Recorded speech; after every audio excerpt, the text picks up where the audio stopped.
suis Jean-Philippe Laroche, je suis agronome et professionnel en nutrition et fourrage chez Lactamet.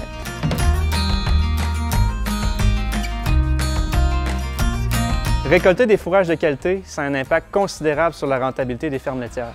Il faut se le rappeler que les fourrages qu'on va récolter en ce moment, c'est les fourrages avec lesquels on va travailler durant toute l'année. Des fourrages de qualité, ça a un impact aussi sur la marge alimentaire. Plus le fourrage est digestible, plus la vache va pouvoir produire de lait et moins on va avoir besoin de mettre de concentré dans la ration. C'est aussi important de rappeler que les fourrages, c'est vraiment la base pour avoir un bon test de gras. Un bon test de gras, ça commence par des bons fourrages devant les vaches. Pour faucher au bon moment, il faut d'abord vérifier l'évolution des degrés jour sur le site Agrométéo.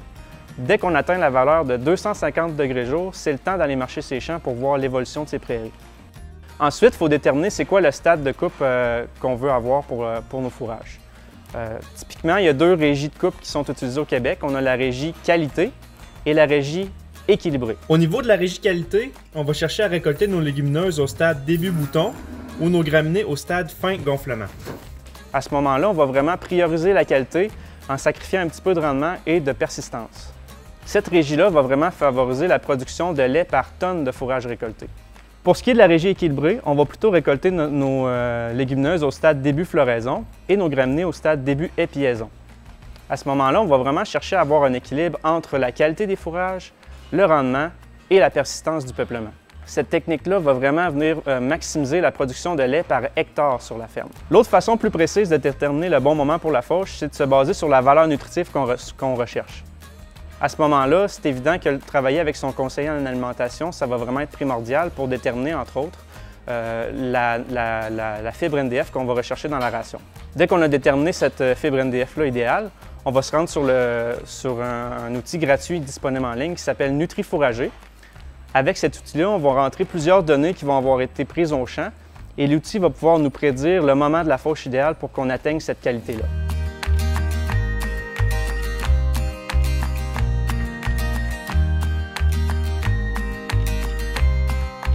Quand vient le temps de faucher, il y a plusieurs éléments importants à considérer.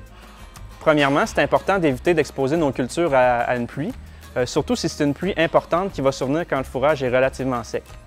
Vous le savez, la pluie, ça entraîne un lessivage important d'éléments nutritifs dans nos fourrages. Ensuite, on va essayer de prioriser, si c'est possible, une fauche en après-midi, parce que c'est à ce moment-là que les plantes fourragères vont contenir le plus de sucre dans la journée, étant donné que les plantes vont avoir accumulé des sucres le matin grâce à la photosynthèse. Pour ce qui est du conditionnement, on ne recommande pas de conditionner l'ensilage, étant donné que dans les premières heures de séchage, ce n'est pas vraiment nécessaire. À ce moment-là, on va éviter les pertes de valeur nutritive qui vont être associées aux dommages subis aux feuilles des légumineuses, par exemple. Au niveau du foin, c'est différent. Le conditionnement peut être utile. Au niveau des légumineuses, on va recommander des conditionneurs à rouleau qui vont être plus doux pour les feuilles. Pour ce qui est des graminées, on va plutôt recommander un conditionneur à fléau qui va être un petit peu plus efficace. Lors de la fauche, c'est important de vérifier la hauteur de coupe. On va recommander une hauteur de coupe de 10 cm ou 4 pouces.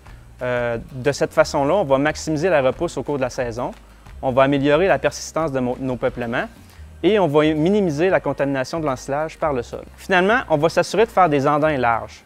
C'est quoi un andin large? C'est un andin qui va représenter au moins 80 % de la faucheuse. Cette technique-là va avoir plusieurs avantages. Elle va entre autres permettre d'accélérer la phase de séchage. Vous le savez, entre le moment où la fauche des plantes survient et le moment où on entrepose le fourrage, il y a une perte de valeur nutritive qui est associée aux enzymes qui continuent de travailler dans le fourrage et de dégrader les nutriments. Donc, plus on raccourcit cette période-là, plus on va conserver la valeur nutritive des fourrages. L'autre avantage, c'est qu'on va exposer une plus grande partie du matériel au soleil et à ce moment-là, les plantes, même si elles sont coupées, elles vont pouvoir continuer de faire de la photosynthèse. La photosynthèse va consommer une partie de l'eau, tout en produisant du sucre. Donc, encore une fois, ça va accélérer le séchage et ça va améliorer la valeur nutritive du fourrage.